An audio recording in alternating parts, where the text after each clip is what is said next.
Ahí está. ¿Me escuchan ahí bien? Perfecto. Pues bienvenidas, bienvenidos a la cuarta función del Cineclub La Cancha No es Neutral, Historias de Poder, Fútbol y Resistencia.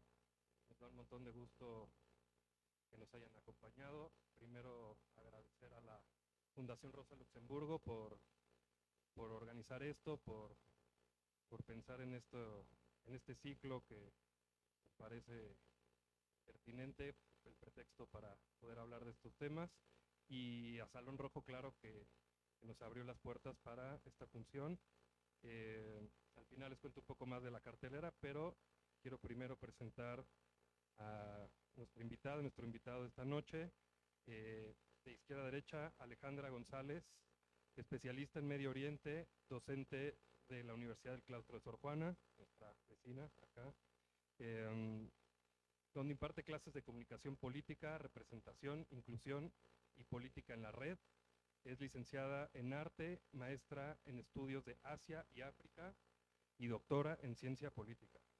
Dedica su trabajo a estudiar el cine, la representación, los contextos violentos, memoria colectiva y propaganda, y tiene diversas publicaciones sobre mujeres, cine de guerra, discurso y nacionalismo. Y más a la izquierda, a Sebastián Extremo. eh, Nació en el 91 en la Ciudad de México. Es licenciado en Geografía por la Facultad de Filosofía y Letras de la UNAM y maestro en estudios de Asia y África con especialidad en Medio Oriente en el Centro de Estudios de Asia y África del Colmex, cartógrafo de profesión y escritor en su tiempo libre.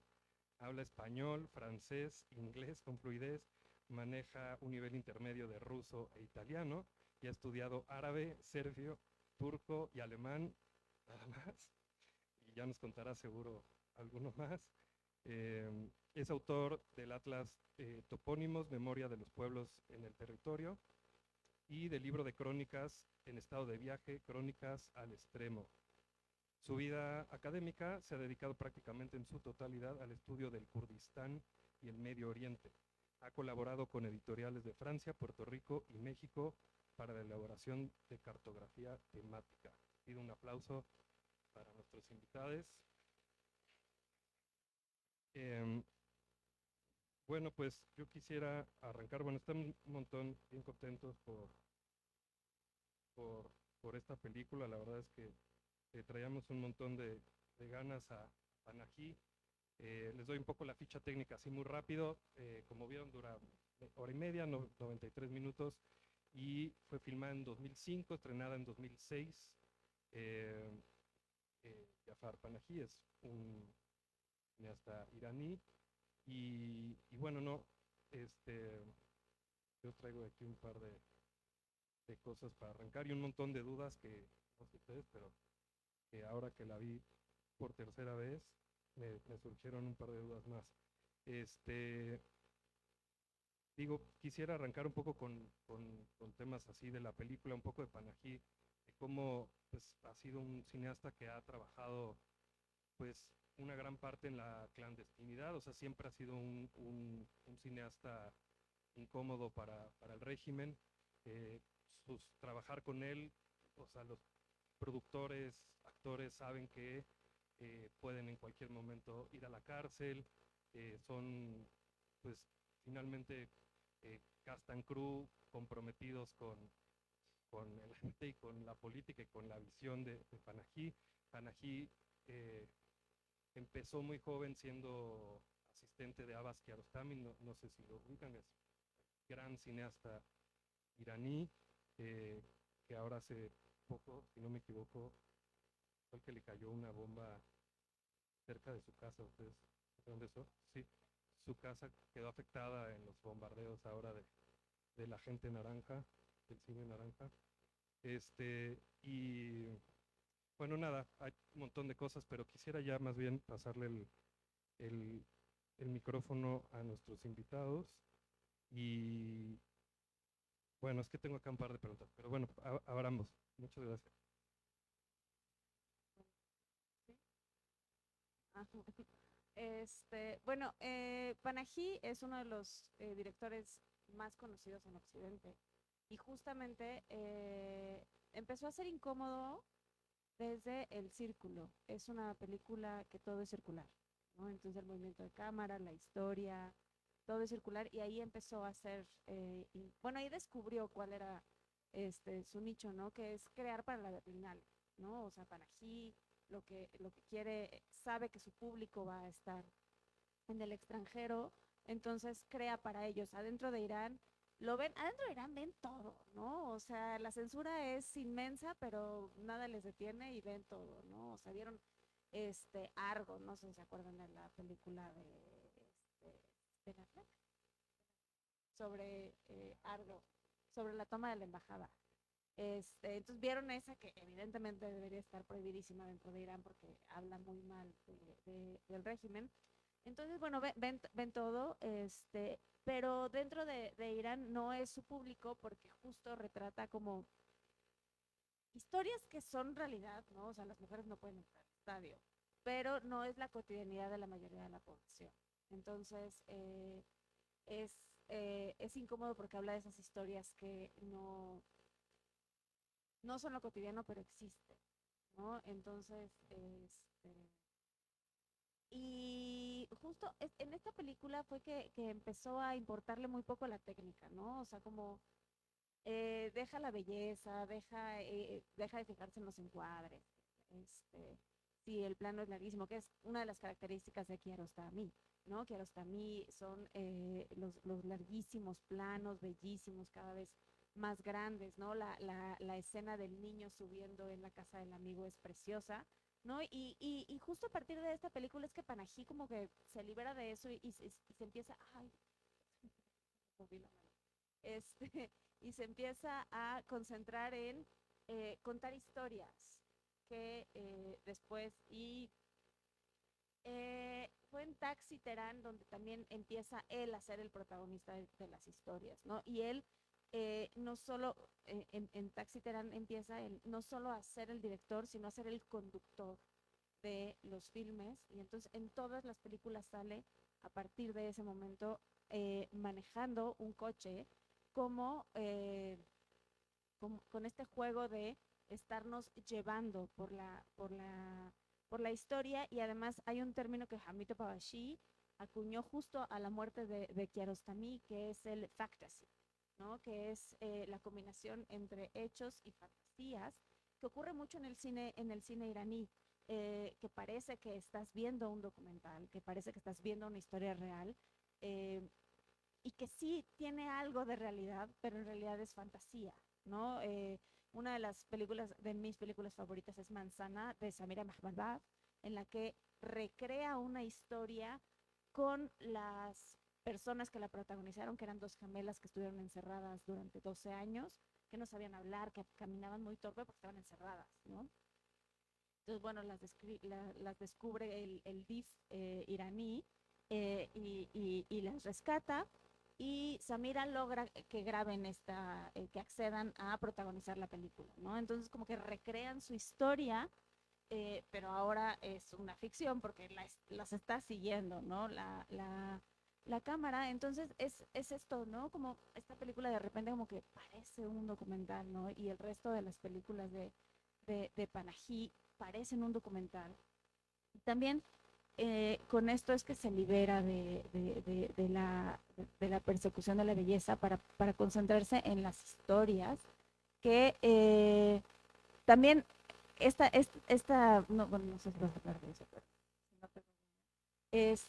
me encanta que es el caos, ¿no? O sea, como no hay realmente una historia que sigue, simplemente de repente como todos se vuelven locos y ya, eh, que también Irán es muy caótico, ¿no? En la realidad existen, en Irán hay dos idiomas, ¿no? El que te enseñan en la escuela y el que hablas en la calle. Y de repente es como vas saliendo de la escuela bueno, yo iba saliendo de la escuela de lengua, ¿no? Y a practicar mi persa perfectamente escrito y tal.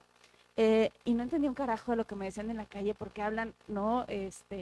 Vocalizan distinto, con Juan distinto, ¿no? Me acuerdo una vez llegó un amigo y decía, es que no me entienden, estoy diciendo que quiero 44 y no me entienden, ¿no? Y ya vamos entre todos. Y no, hombre, o sea, en lugar de decir, chejelo, decían chel, ¿no? Así de, ¿qué es chel? Y ya nos hacía así, es 40, ¿no? Entonces, cosas así. El dinero, no sé si escucharon, ¿no? Al principio que le decían tomán, ¿no? El tomán es la forma cotidiana de hablar en cómo se maneja el dinero, porque la moneda es el real y está en miles. Pero para el tomán le quitan 2 ceros. Entonces es súper difícil, ¿no? Así, porque le quitan 2, no 3. Sí. En la calle así te cobran.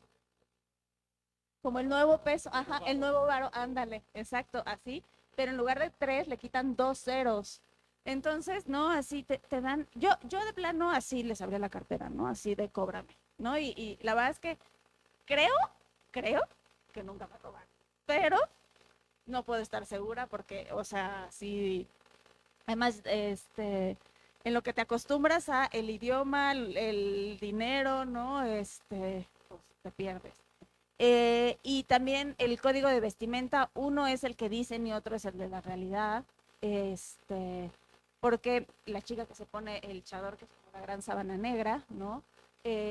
Así es como, según el régimen, las mujeres se tendrán que vestir, pero en la realidad es que las mujeres se visten de muchas formas y después del dance de Guiazadi se visten de muchísimo, muchísimo más libre. En el norte de Teherán, pues ya nadie usa velo, ¿no? En el norte de Teherán es donde eh, es como la parte más fresa de Teherán, entonces ahí es donde el movimiento de mujeres es mucho más fuerte porque las mujeres están mucho más educadas, entonces la realidad de los dos Iranes pues también termina en caos, no tanto como acá, pero pues sí es caótico porque también la realidad es caótica.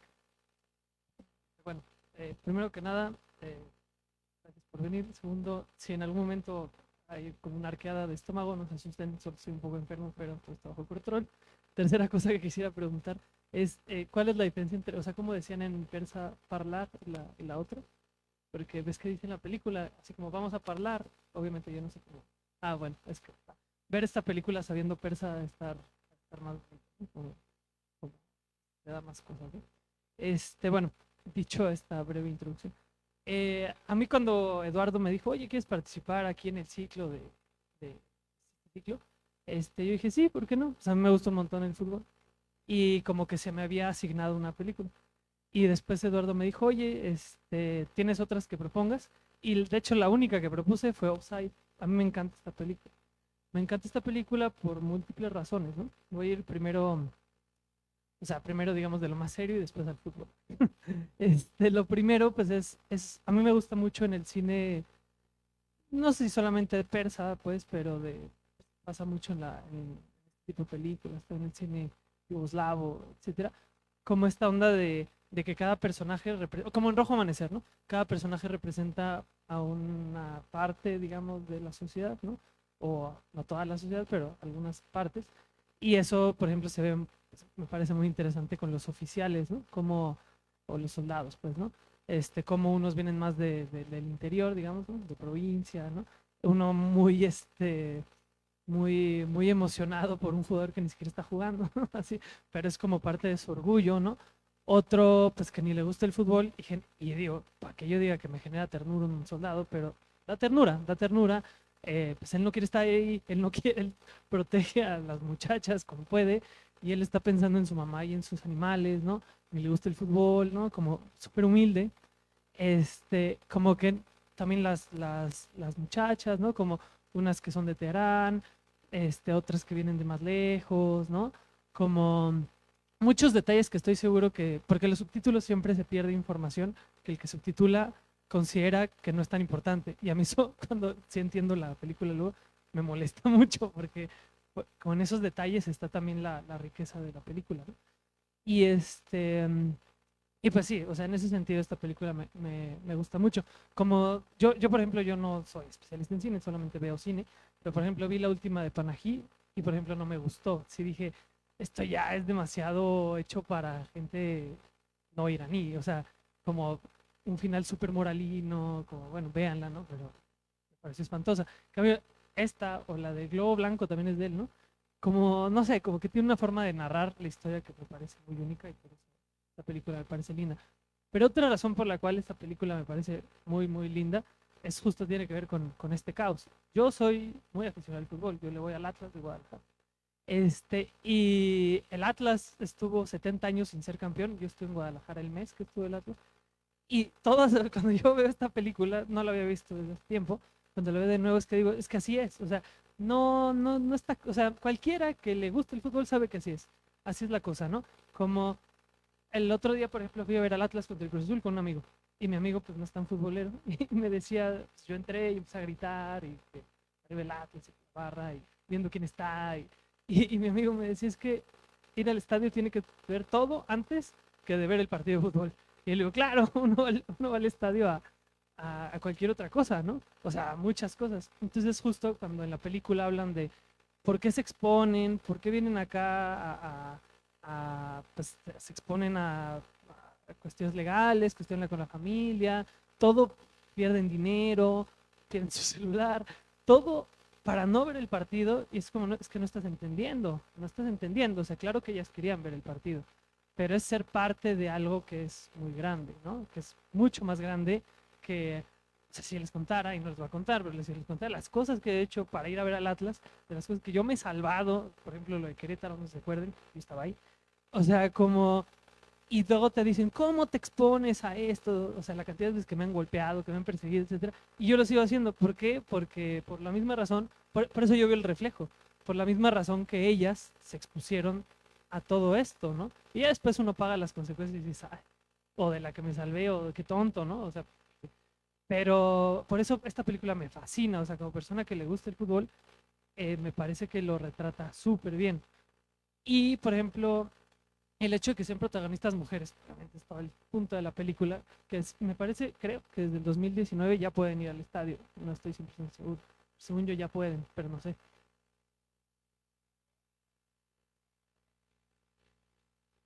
En el 19 les hicieron una excepción, pero fue a partir del 22 para que Irán pudiera ir a Qatar. Pero están separadas así con peor que el Atlas. Y algo que, o sea, me parece lindo de esta película es romper con este prejuicio, ¿no? Como, o sea, yo, de hecho, desde que vi esta película, yo sigo los partidos de la selección de Irán en las eliminatorias y todo el rollo, y sé que tienen su selección femenil, que últimamente se hizo famosilla, porque estuvo en lo de, bueno, estuvo en el Mundial de Australia, ustedes conocen la historia, ¿no? Toda una polémica que entramos, pero este, en Irán la tradición futbolística en las mujeres, yo nunca he ido a Irán, es uno de los sueños de mi vida, he estado muy cerca de Irán, pero nunca he podido. Pero por lo que sé, así como aquí en México, en México hay un montón de mujeres que les gusta el fútbol. Tú vas a la barra del Atlas, yo cuando tenía mi novia, yo iba a la barra del Atlas con mi novia y no era porque mi novia, lo acompaña al novio, no. Ella, antes de mí, ella iba al estadio con la barra, etcétera, ¿no? Como un cliché, ¿no? Como que no, que las mujeres no van a los estadios porque son ambientes pues, que no son para ellos, que no sé qué, cuando hay un montón de pasión también, ¿no? Dentro de las mujeres. Yo fui al estadio en Argentina a ver a Newell's Old Boys y bueno, había como la mitad de las mujeres y igual, así como alentando, locas, ¿no? Así como, por eso esta película me parece que es muy buena verla, ¿no? Como retrata, pues eso, ¿no? Como lo bello, ¿no? Que es del fútbol popular, ¿no? Y justo, ya acabando, si lo conectamos con lo que está pasando ahorita, pues bueno, por múltiples razones el mundial que se va a celebrar ahorita pues es problemático, ¿no? Desde cuestiones políticas hasta cuestiones meramente deportivas, ¿no? Como 48 equipos, ¿no? Como que pasan 3 por grupo, ¿no? Y los costos, ¿no? O sea, justo, ese es todo el punto. Ya no, o sea, esta película trata sobre el fútbol popular, ¿no? O sea, muchachas que vienen de sabrá Dios dónde, pagan todo el dinero que tienen, lo pagan para entrar al estadio y lo mismo, pues todos los hombres que están ahí dentro, ¿no? Como van así con lo que pueden alentar, en este caso a la selección de Irán. Y eso es lo que hace tan especial todo este caos, todo esto, ¿no? Cuando tú haces un mundial elitista como el que van a hacer ahorita, donde además, para colmo, una selección como la de Irán que se ganó con todas las de la ley, jugando muy bien además, en todo caso en el contexto asiático en las eliminatorias, y que ven cómo pueden hacer un chanchullo para que no vaya, que los de la selección de Irak, leí ayer, 5 jugadores no van a poder ir porque no les van a dar visa, que se supone que es un mundial en Norteamérica, pero aquí van a haber 14 mugrientes partidos, ¿no? 13, o sea, 13, todo lo que están haciendo para 13 partidos, ¿no? O sea, como todo mal, ¿no? Y tiene todo menos popular, ¿no? O sea, algo como lo que vimos en esta película no va a pasar jamás en el mundial que va a suceder ahora, porque pensemos, México llega lejos. ¿Cuál es el tipo de aficionado que va a poder ir a ver los partidos de México? Es el white chican, ¿no? O el hijo de... Sí, bueno, como ese tipo de gente, hay un componente de clase. Este, no el que va a la barra del Atlas o de América o de Tigres o del equipo que a ustedes les guste, ese aficionado no va a ir al estadio y por consiguiente pues, se pierde esto, ¿no? Yo diría el último mundial donde pasó algo así fue el de Rusia, ¿no? Donde ahí sí pues, más gente de estratos más normales podía acceder a los estadios. Pero bueno, esta es como mi breve intervención, ¿no tan breve? Sí, no, antes una aclaración, es que no son soldados, están haciendo el servicio, son los basichíes que están haciendo el servicio de 2 años. Por eso están diciendo así de, no, pues ¿cuánto te queda? No, 4 meses, me quedan 18 meses, 8 días y 3 horas y media, ¿no? Porque es el servicio, no son soldados y por eso da ternura, porque pues es pueblo uniformado, eso sí son pueblo, ¿no? Los que, ajá, todavía. Buenísimo. Si alguien tiene alguna pregunta, algún comentario, o interrúmpanos. A mí sí me gustaría que entráramos en ese contexto, en ese debate de las jugadoras iraníes en Australia,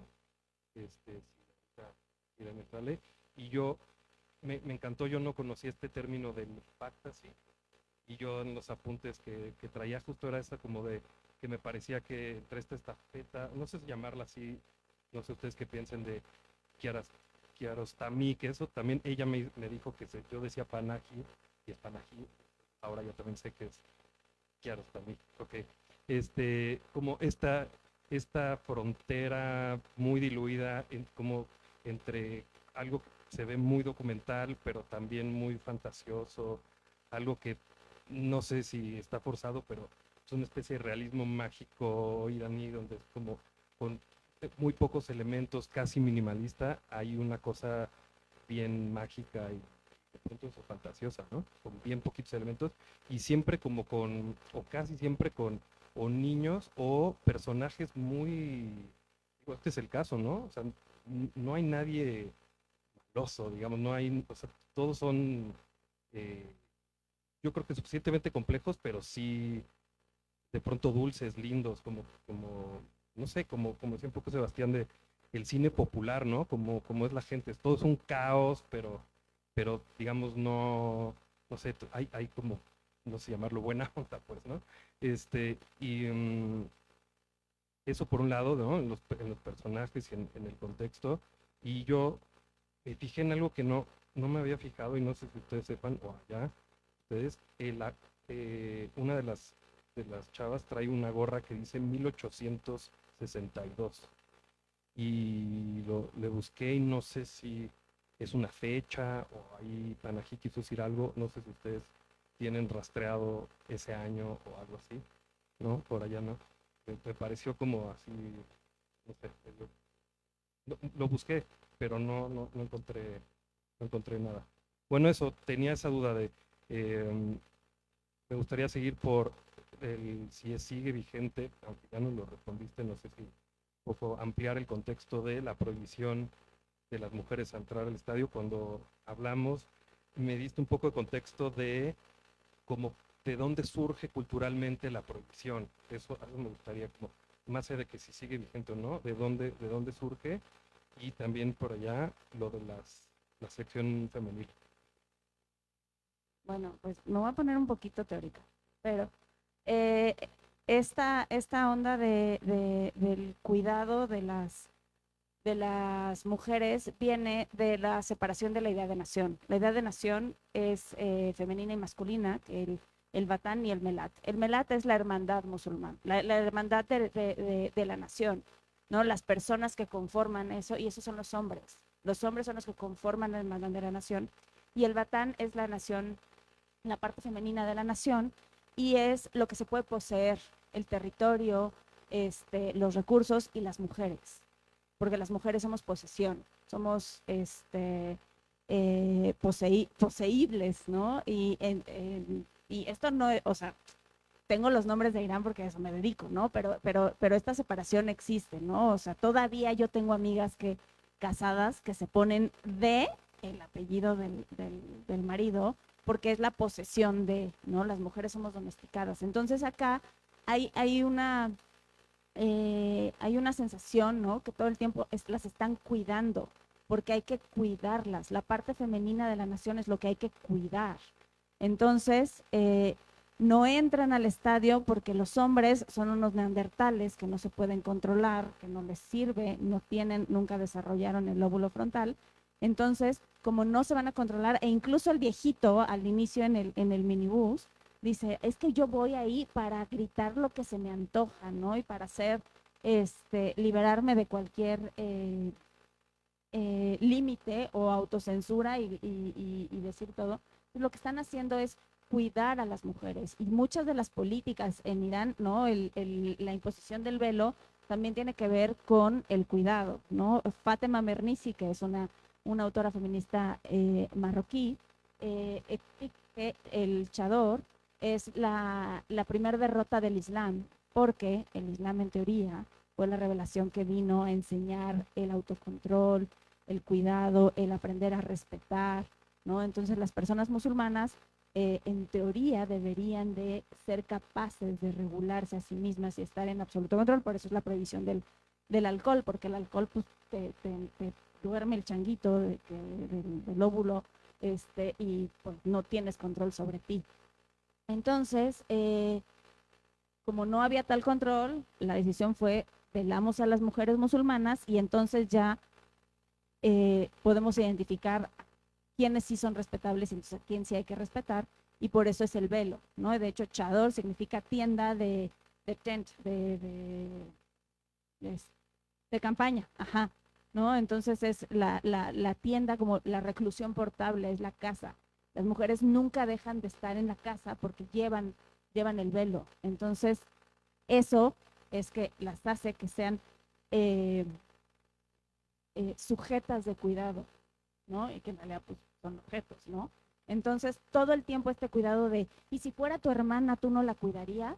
¿No? Entonces, la prohibición es para cuidarlas, porque los hombres son neandertales que no tienen control sobre sí mismos. Entonces, lo que hay que hacer es a estas sujetas, ¿no? A estos objetos de la nación que hay que cuidar, que hay que proteger, pues hay que hacer eso. Y como no es posible controlar a los neandertales, pues entonces cuidamos a las mujeres, y por eso no les dejaban entrar.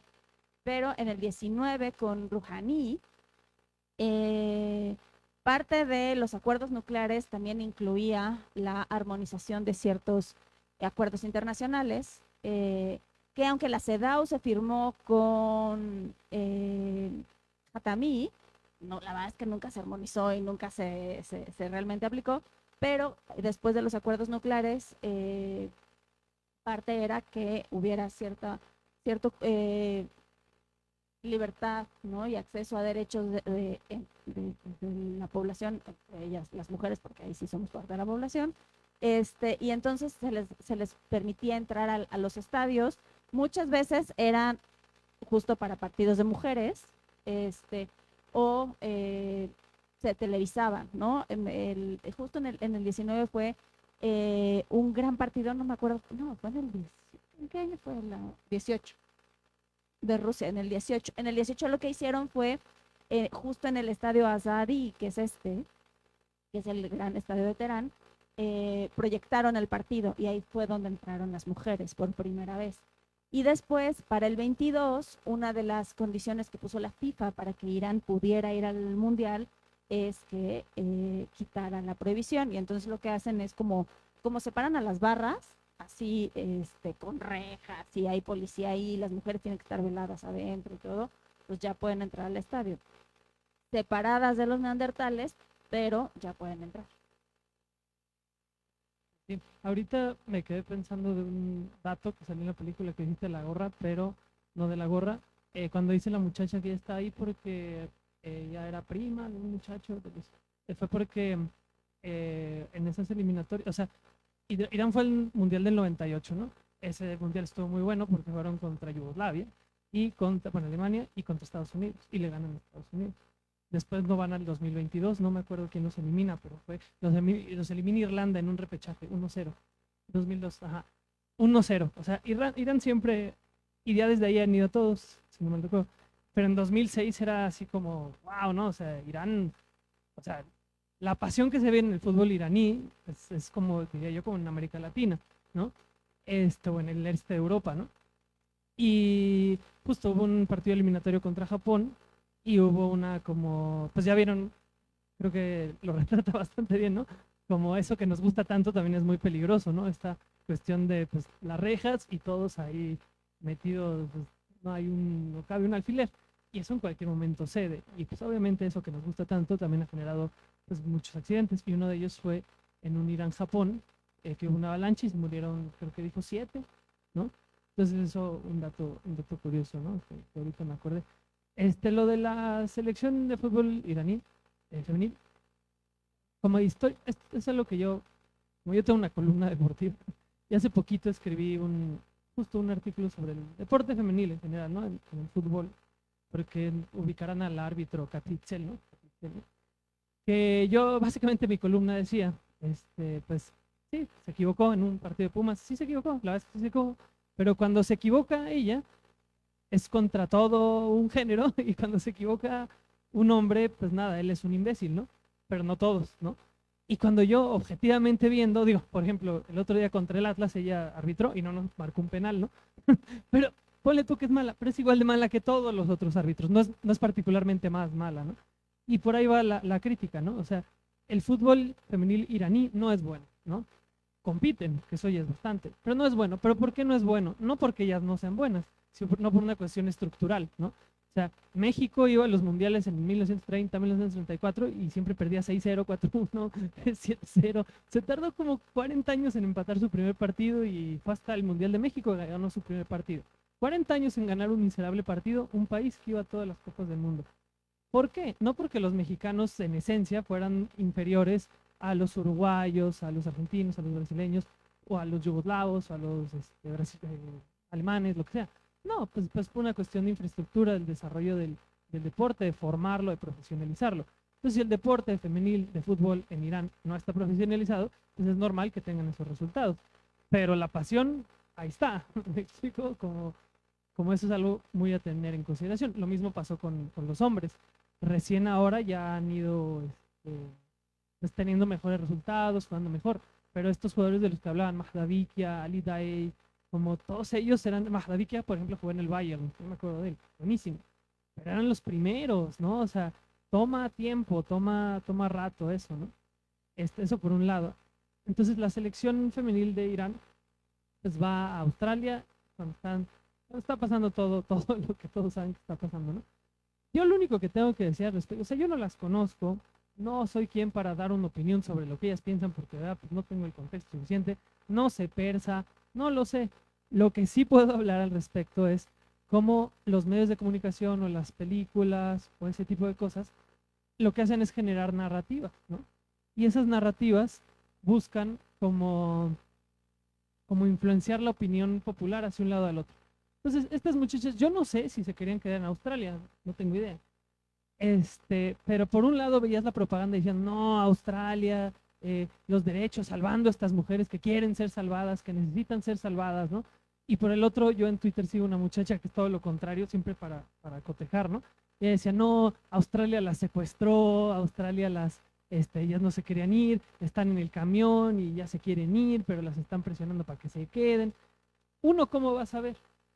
Yo no tengo manera de saber cuál es la veracidad de estas historias, de estos casos particulares. Lo que sí uno puede analizar críticamente, entendiendo cómo es el contexto geopolítico, es cómo cada facción está utilizando ciertos momentos puntuales, entre ellos el fútbol, para jalar agua para su molino, ¿no? Y eso, por ejemplo, el deporte es muy importante, o sea, regímenes de lo más cuestionables, por ejemplo, pienso en la Argentina de Videla, ¿no?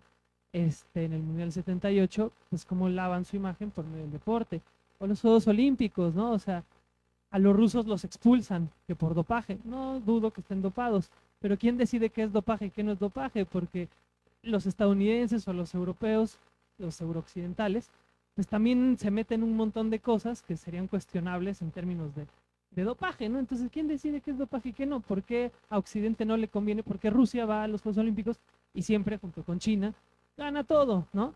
Entonces, eso simbólicamente y geopolíticamente tiene un peso muy importante. Entonces, pues, yendo al caso de estas muchachas, ¿no? Que están en Australia, el caso de los muchachos que van a ir ahorita al Mundial Estados Unidos, o sea, no es cuestión de honor ver si sí los dejan jugar, si no los dejan jugar, también a dónde los mandaron a jugar, porque los mandaron a jugar a Los Ángeles, 2 partidos, y en Seattle, y en Los Ángeles está pues la mayor comunidad, ¿no? Iraní en Estados Unidos, y muchísimos de ellos pues, son partidarios del Shah, ¿no? Entonces, como más allá de la opinión que cada uno tenga, todas esas decisiones, claro que son políticas, porque si fuera por una cuestión pragmática y de que se juegue y deportiva, mandan Irán a Monterrey, a Guadalajara, un avión a Guadalajara no está tan lejos. Mandan a Irán a jugar partidos al Estadio Jalisco, ¿no? Ha sido mundialista perfectamente varias veces, y te quitas un problema, ¿no? Claro que no, ahí están un montón de cosas alrededor, ¿no? Bueno, de las chicas que se quedaron, sí hubo una presión internacional, pero también tiene que ver con Noam Chomsky, la construcción del consentimiento, ¿no? Entonces, ahorita en Estados Unidos cada vez menos, pero en el 28 de febrero, creo que era el 75% de la población creía que Irán tenía un arma, ¿no? Entonces, y es justo todas las herramientas que tiene la propaganda para crear y construir a un enemigo definido y así construir el consentimiento de las acciones que son absolutamente reprobables, ¿no? Entonces, Venezuela construyó el consentimiento solito, ¿no? O sea, Maduro se encargó solito de construir el consentimiento externo, pero también la construcción del enemigo para que llegara, ¿no? Así con la garra de Toy Story, ¿no? Y lo sacaran y se lo llevaran. Eso es un acto absolutamente reprobable, pero se construyó el consentimiento para que se hiciera. Y se pretendió que iba a pasar lo mismo en Irán, ¿no? Pero mataron a un viejito que le quedaban 3 días y medio de vida, ¿no? Entonces, pues lo mataron como quería, ¿no? Como un héroe. Y entonces ahora, además de que su hijo, que es peor que él, ahora tiene el poder y además ahora le está jugando al Mahdi, al ocultamiento, ¿no? Entonces, construyen a este enemigo y con eso permiten un montón de acciones que son absolutamente reprobables, ¿no? O sea, el bombardeo a una escuela, a las universidades, la universidad donde yo viví fue parte de las universidades bombardeadas, porque yo no tengo nada que ver con eso, pero es una universidad para científicos, para ingenieros científicos y tiene una área nuclear. Yo por supuesto no estaba en eso para nada. Pero pues tiene cierta aprobación cada vez menos, ¿no? Porque se ha construido como el enemigo definido, ¿no? Y además desde Afganistán, ¿no? Desde el 2001, el pretexto de las mujeres. Y justo esto fue muy funcional porque además también la población iraní está entre un malo y otro más malo, ¿no? Entonces, ¿a quién le vas? ¿A Jamenei o a Trump? Nadie, ¿no? O sea, entonces, pues van a la Copa Asiática, a Australia, deciden no cantar el himno y entonces empiezan a crear toda una narrativa a su alrededor es que cuando regresen las van a matar, ¿no? Y lo que sí sucedió fue que en el 22, el Har, no me acuerdo el apellido, que era, no me acuerdo cómo se llama el deporte, que hacen escalada con piedritas en las paredes. Escalada con piedritas en las paredes, ¿no? Ella salió a competir justo en septiembre del 22 y salió a competir sin velo, ¿no? Entonces, ya después dijeron, no, es que ya era su tiempo y se había quitado el velo en el camerino, no se llama, en el vestidor, y ya cuando salió, pues ya no había tiempo de que regresara y por eso tuvo que decidir, competir así, este, y cuando llegó a Teherán, ¿no? Había hordas de gente esperándola porque si no, pues la iban a meter a la cárcel, y acusarla de traición, ¿no? Entonces, con ese pretexto fue que Trump incluso presionó al gobierno de Australia para que les diera estatus de refugiadas, que Australia también tiene una gran comunidad iraní, incluso hay varios semestres en Australia. Entonces, pues se construye un enemigo o sea, Irán es el enemigo definido de Estados Unidos e Israel porque ya no les queda otro, ¿no? También estaba Venezuela, pero pues ya Delcy ya es amiga, ¿no? Sigue siendo una dictadora, sigue siendo el mismo, pero pues ya como les da acceso al petróleo, pues ya es amiga. Entonces Irán ya es el único enemigo que les queda y se van a aferrar a él con una pestaña, si es lo único que les queda, porque Estados Unidos sin enemigo no saben hacer, ¿no? En los 90 el enemigo era un tiburón, un tornado, unos ovnis, porque necesitan un enemigo, ¿no? Entonces se lo construyeron en el 2001, ¿no? Y ahora, ¿qué pasa? A ver quién es el tequila. Necesitado, ¿no? La cosa es justo cómo ha ido mutando la representación, digamos, en su cine y ahora pues con la sociedad del espectáculo pues ya cambiamos al live streaming, ¿no? Ya todo es en vivo, ¿no? O sea que ya digamos, en ese sentido su cine ha perdido peso y ahora, digamos, o el cine se ha modificado, el cine propagandístico, o las series, ¿no? Digamos, todo el audiovisual, la producción audiovisual ha mutado a propósito de que ahora pues en los teléfonos podemos acceder a la información y ya no, digamos, ya no estamos en tiempos de Rambo 3. Yo me acuerdo hace más de 20 años en la facultad, ahí tenía un trabajo de cómo de Rambo 3 a ¿cómo se llama esta de Brad Pitt? No, olviden, el chiste es, digamos, cómo ha cambiado la propaganda del cine estadounidense a propósito de que como podemos ver en vivo los conflictos bélicos que ellos generan, más para acá, no, la de, ¿eh? No, la griega, Troya, perdón, Troya con Brad Pitt. Pues eso, digamos, para cuando se estrena Troya, pues ya no, digamos, la propaganda ya no puede ser tan literal como en Rambo 3, que mientras estaban entrando, capacitando, ¿no? Entrenando a los talibanes en Afganistán y estaban haciendo todo este desastre, al mismo tiempo Rambo 3 se trataba de lo mismo, o sea, era lo mismo, lo que pasa es que no teníamos ese acceso y entonces podían como hacerlo así de obvio y no pasaba nada. Ahora, bueno, ya tiene unos 20 años que cambió, ¿no?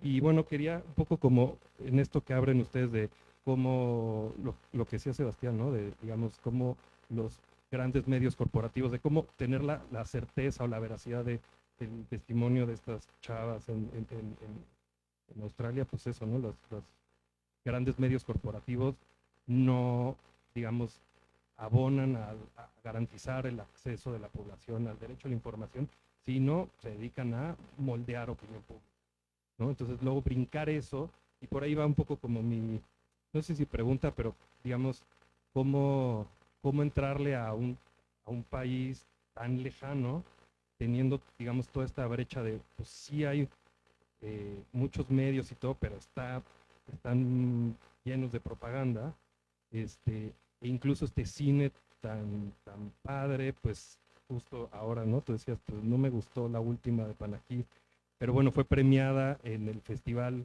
de cine occidental más importante, ¿no?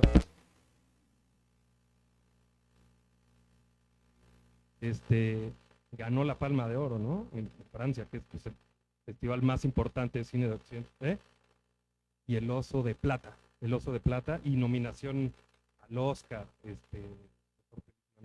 fin, un poco como qué difícil, incluso este cine hecho tan para el público occidental, la prensa o digamos los medios tan difícil de encontrar como la información, esquivando la propaganda, eso, cómo llegar a entender estos temas como lo que hablamos, ¿no? Lo de la prohibición, que un poco ya lo platicamos de las mujeres entrar a los estadios, este, cómo, eso, cómo un poco quisiera yo, no sé si cerrar, pero digamos como sí desahogar este tema de Estados Unidos, como tú decías, como un poco la piñata de no se va a meter con China, no se va a meter con Rusia, y entonces el país que le queda es Irán, y ahora con Israel ahí, este, ¿qué perspectiva hay con justo que es presidente, no es presidente, es Khomeini, es líder supremo, un poco para dónde pinta así en pocas palabras como a dónde va, ¿no? Y bueno, un poco el contexto de derechos humanos y cómo lo ven ustedes. No venía preparada, pero la semana pasada justo le di una charla a las chicas de derechos humanos del claustro sobre cómo la propaganda nos impide el acceso al derecho a la información, y incluso también pues, a los derechos humanos en general, porque la propaganda no nos deja acceder a la información, a pensar libremente, ni a tener una diversidad de versiones.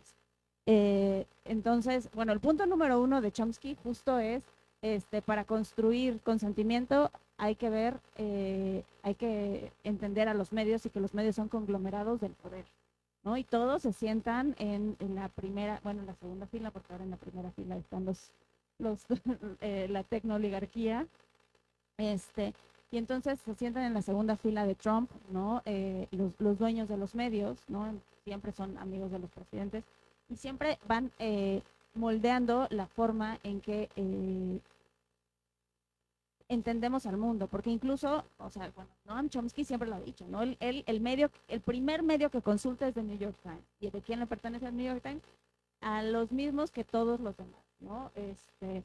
Entonces, ahí Tabashi otra vez dice que la única forma que tenemos es ponernos un montón de lentillas, como cuando vamos a hacernos los lentes que te vas poniendo una y otra y otra y otra y otra. Y entonces te pones Al Jazeera y te pones, y Al Jazeera también no es el mismo Al Jazeera que ven las señoras egipcias todo el día, ¿no? Porque ese está muy alineado a la... Ay, no es la OTAN, la OPEP, a la OPEP, ¿no? Pero los videos tienen otra, los AJ, ¿no? Es otra perspectiva. Y entonces ir buscando un montón de versiones hasta que podamos construir la nuestra, y nunca vamos a saber qué es lo que piensan las chicas de verdad, ¿no? Y tampoco vamos a saber qué es lo que está pasando en Irán, porque en Irán hay un blackout, ¿no? Al exterior. Dentro hay como una especie de intranet en Irán, donde no es que los que están en el Baluchistán no puedan hablar con la gente de Tabriz o de Mashhad, que por cierto, Tabriz, el de la gorrita corta, él es de Tabriz, que está un poquito al sur del Kurdistán, al noroeste de Irán, bueno, de Irán como hacia Azerbaiyán. Y Mashhad está en el noreste, y es la única ciudad que tiene los restos de uno de los 12 imames, ¿no? El que tiene un imam Zabe, que es como una catedral que tiene algún resto de uno de los 12 imames, del séptimo, de Jafar. Entonces, no es que no puedan comunicarse entre ellos, sino que no pueden comunicarse hacia afuera, ¿no? Entonces, adentro pueden echar chisme con toda la mamá, hablarle a la mamá, a la tía, a la prima, pero hacia afuera no se puede. Entonces, también está el problema, o sea, aquí el asunto es que todos son los malos. En esta historia no hay nadie bueno. Y justo hace rato lo que pensaba es, dentro de las historias no hay malos, porque el malo es el sistema, ¿no? El malo es esa regla que no deja que las mujeres entren al estadio porque hay que protegerlas, ¿no? Y las chicas así, o sea, la última chica, la tomboy, ¿no? O sea, ella no necesita protección de nadie, al contrario, ¿no? Y también hay muchas mujeres en Irán que realmente son así porque están luchando contra un sistema que las está perpetuamente atacando y las está discriminando y no les permite acceder a los derechos, a las libertades, e incluso pretende guiarlas a ser sumisas, ¿no? O sea, a mí la escena en la que Mariam se pone el chador, es chiquita. Eso es lo que quiere, eso es lo que quiere la República Islámica, ¿no? Roxane Barsi explica que el velar obligatoriamente a las mujeres es también una forma de dominar el cuerpo. Y si dominas el cuerpo, les estás recordando todo el tiempo que no tienen la capacidad de decidir, no tienen el acceso a tomar una decisión tan básica que es qué te vas a poner, ¿no? Y que al final también eso ocurre con los uniformes, ¿no? O sea, en la primaria vas con uniforme porque no tienes la capacidad de decidir qué te vas a poner. Y en la secundaria menos, porque las mujeres quieren poner la faldita chiquita, ¿no? Y los niños se quieren poner el espejito en el zapato, ¿no? Entonces, si no tienes esa libertad, entonces no tienes ninguna. Y ya no sé para dónde iba, pero los malos son todos.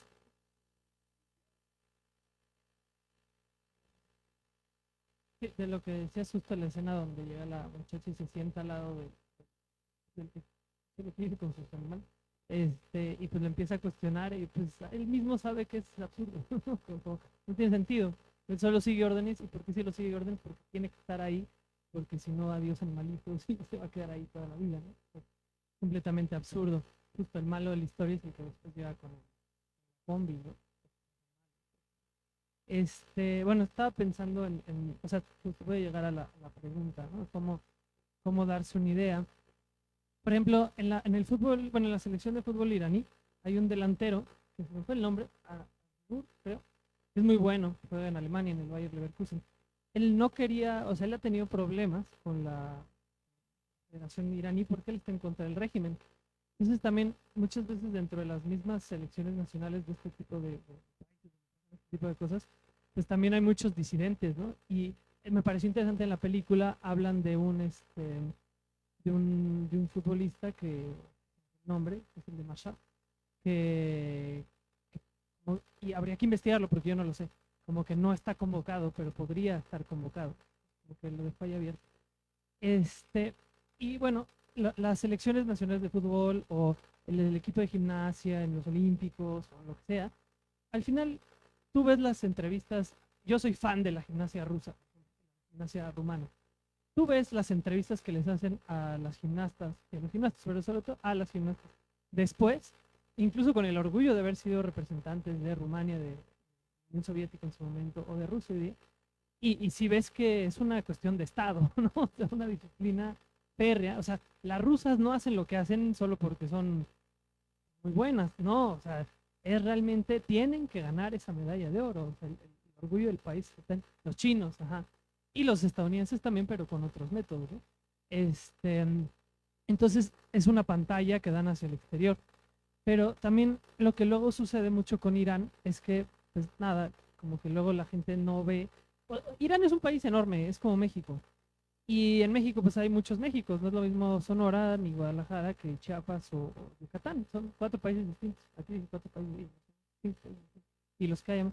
Irán es lo mismo, ¿no? Por ejemplo, esta famosa consigna que se hizo más viral, la del Jinjiyan Azadi, pues tiene su origen en la genealogy, ¿no? En el movimiento político revolucionario del Kurdistán, ¿no? Entonces, por ejemplo, un caso muy concreto, ¿no? Que es el de esta mujer que matan, kurda, y que ella se llamaba Gina Amimi, ese era su nombre kurdo, pero en los medios de comunicación usaban el nombre oficial, que era Mahsa. Pero pues, estas mujeres no podían tener nombres kurdos porque el Estado no los deja. Lo mismo sucede en Siria, ¿no? En Siria tú no le puedes poner a tu hijo kurdo un nombre kurdo. En Turquía durante mucho tiempo ni siquiera pueden hablar la lengua, etcétera, ¿no? Entonces, a veces los medios de comunicación reproducen eso diciendo, no, el caso de Mahsa Amini, y las mismas mujeres kurdas del movimiento decían, es que ella no se llama así, ella se llama Gina. Pero tú como medio independiente que tienes buenas intenciones, ¿cómo llegas a esa fuente? ¿Cómo llegas a la fuente donde ella viene? Y eso va en relación ya a responder la pregunta, ¿no? ¿Cómo uno puede saber qué está pasando en Rusia? ¿Cómo uno puede saber qué está pasando en Irán? ¿Cómo uno puede saber? Para mí, y es la razón por la cual aprendo idiomas, yendo. O sea, no hay de otra. Y aún así, aunque tú vayas, si no tienes una formación, es más, la tienes. Cuando yo he hecho mis viajes y yo regreso, lo que yo le cuento a la gente, lo que yo vi en los lugares a donde he ido, obviamente viene viciado por mi formación política, ¿no? Entonces, es como el clásico ejemplo, ¿no? No, dices una opinión, no, pues estás mal porque yo tengo una amiga siria que dice que tal cosa. Es como si un alemán llega y dice, no, en México no hay violencia, me lo dijo mi amiga mexicana, pero esa amiga mexicana es panista o es priista, qué sé yo. Pues obviamente, o sea, no porque seas mexicano y vivas en el extranjero, tú eres el representante y sabes perfectamente lo que pasa en México. Tienes una interpretación, ¿no?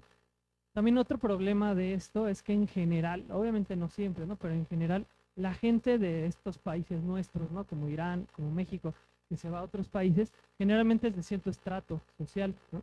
Entonces, pues, ¿cómo vas a saber lo que piensa un campesino en Irán si la persona de Irán que te encuentras acá, pues en su vida se ha ido al campo en Irán? Pues no, ella va a saber tan poquito como tú. Es más, tal vez menos porque va a estar más viciada por prejuicios, pues así. O sea, es complejo, me explico. O sea, uno en realidad, lo mismo nos puede suceder acá. ¿Qué está pasando ahorita en Guerrero, no?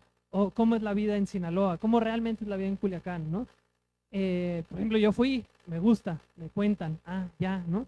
Pero afuera hay toda una maquinaria de construir un imaginario de lo que es el sinaloense, un lugar peligroso. Por ejemplo, ayer estaba viendo en las noticias, las noticias, digamos, hegemónicas, sacaban una comunidad de personas en Guerrero que le estaban pidiendo al presidente Trump que interviniera contra los ardillos.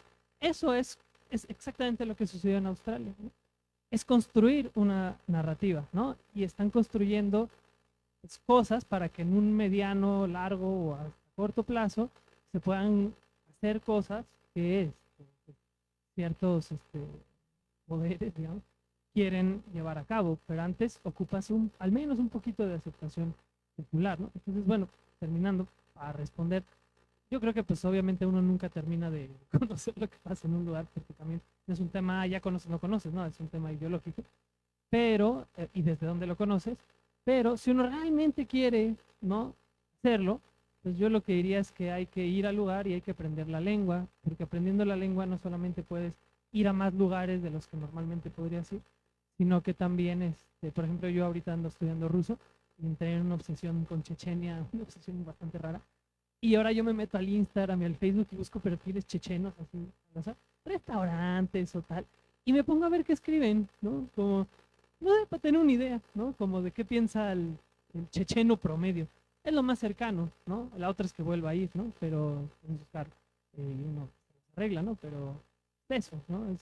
Por eso la lengua creo que es bastante importante, o en todo caso acercarse con la persona que consideres que tiene más o menos, o varios perfiles, ¿no? Y medio te das una idea, ¿no? Pero creo que eso responde.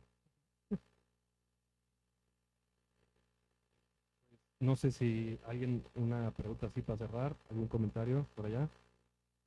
Pues me gustaría que para cerrar nos contaran, o preguntarles si trajeron libros o algo de lo que han publicado para vender, ¿no? Tú sí, ¿no? Sí, tú sí, ¿no? Siempre trae sus, digo, son muy buenos. Y bueno, pero preguntarles también en dónde los podemos seguir o ver, leer lo que han publicado o algo así. Sería buenísimo que compartan sus redes o yo que sé, o alguna publicación. Bueno, yo era muy activa en Twitter hasta que lo compró Hitler, entonces ya no tengo ahí. Pues ahorita mi última publicación está en la enciclopedia Cinema Iránica, ¿no? Leanla para que me vuelvan a pedir otra. Cinema Iránica, está muy clavado, ¿no? Es sobre cómo en el cine de Rasul Molagalipur, que es uno de los principales directores de cine de guerra, se moldea la idea de mujer, poniendo a las mujeres como dos figuras, con Fátima y Zainab, que es la hija y la nieta del profeta, que son las figuras de mujeres ideales, entonces casi es que no sé qué hace eso. Y pues también escribo mucho en una revista, es una revista de egresados del claustro, que se llama Jerónimo MX. Ahí siempre que tengo, bueno, Siempre que tengo algo que decir, ahí en Jerónimo está todo lo que... Sí, sí, sí, es una revista en línea, Jerónimo MX. Y ahí, la verdad es que los editores son unos chingones, entonces son Edgar e Isaura. Entonces ahí todo lo que publican son cosas súper chidas. Yo, pues hay varias formas, ¿no? Tengo un grupito de WhatsApp donde luego subo cosas sobre Medio Oriente. Bien, pueden ir. Ese es un lugar. Otro, bueno, la Instagram, @crónicas al extremo, porque estos libros, les cuento brevemente, son libros autopublicados. Este es un atlas sobre la toponimia mexicana, como patrones de por qué los lugares se llaman como se llaman, ¿no? Tipo un mapa donde te pongo todos los lugares que acaban con tlán, que es típico del náhuatl, o todos los lugares que se llaman Judas o Puerto o Nueva, todos están en chat. Entonces hay patrones que se trazan en el territorio y al ladito de cada mapa pues explico por qué, ¿no? Más o menos como lingüístico, histórico, y es la primera edición. Espero hacer un segundo porque son autopublicados, entonces es complicado hacer estas cosas. Y la segunda, pues, si me quieren leer así como académicamente así, pues voy a estar con un libro. Pero si realmente quieren leerme a mí, o sea, como ¿cómo se llama? Sí, sí, o sea, ya yo en serio, ¿no? No les voy a pasar mi Facebook, qué vergüenza, la verdad, pero más o menos en este libro se llama En estado de viaje crónicas al extremo. Justo la política que yo tengo, donde se puede, es lugar a donde voy, lugar donde algo aprendo la lengua. No me gusta ir a un lugar la lengua. Y pues está dividido en tres. La primera parte son como crónicas de la Ciudad de México, incluido pues el 2012, cuando contra Peña Nieto, cuando estaban contra Peña Nieto. Esto le decía a Mariana que había una escena donde estaban arrestadas, poniendo la antena, y yo decía, ay, algo así fue mi primer arresto. Eso viene aquí. Mi primer arresto, sí, sí.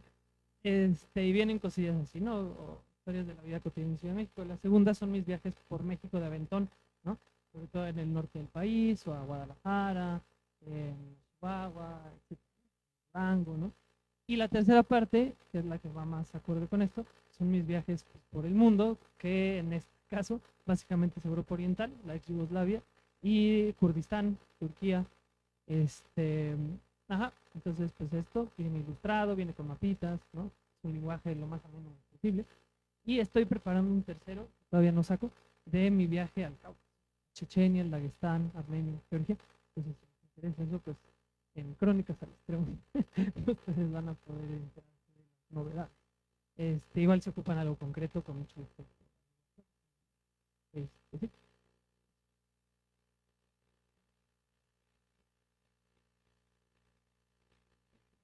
Pues muchas gracias por venir. Les quiero contar muy rápido las 4 películas que nos faltan del ciclo. La cancha no es neutral, historias de poder, fútbol y resistencia.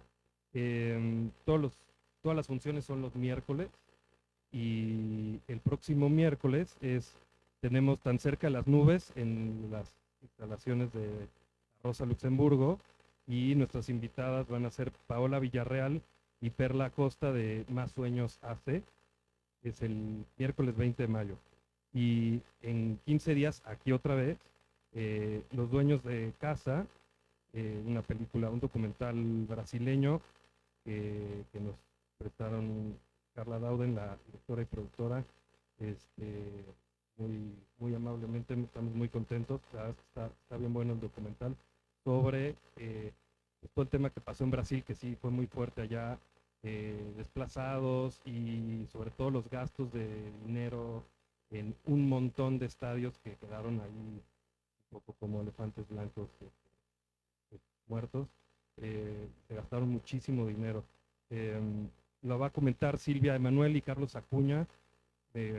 Eso creo que es uno también de los imperdibles. Bueno, todas están buenísimas. El siguiente miércoles, 3 de junio, otra vez en la Rosa Luxemburgo, Beremundo Carrillo y Carlos Prigolini, que saben todo y un poco más de Maradona, van a comentar Maradona by Kusturica. Y el ciclo cierra con Democracia en Blanco y Negro, comentada por un periodista colombiano llamado Dani Carlos, tal vez lo puedan conocer por Golpe de Estadio, que también hace cápsulas en Al Jazeera, por si lo quieren checar, hace su chamba es buenaza. Y eso es el miércoles 10 de junio, aquí cierra el ciclo, un día antes de la inauguración del Mundial. Ojalá nos puedan acompañar. Y bueno, agradecer a mi club Salón Rojo por abrirnos las puertas y a la Fundación Rosa Luxemburgo por toda la chamba, por armar todo esto. La verdad es que hemos pasado re bien, espero ustedes también. Muchas gracias. Buena noche.